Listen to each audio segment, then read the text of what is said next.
سبح اسم ربك الأعلى الذي خلق فسوى والذي قدر فهدى والذي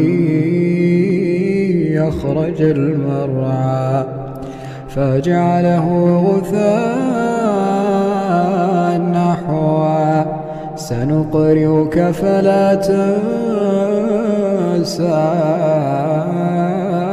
إلا ما شاء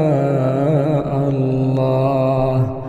إنه يعلم الجهر وما يخفى ونيسرك لليسرى فذكر إن نفعت الذكرى سيذكر من يخشى ويتجنبها الأشقى الذي يصلى النار الكبرى.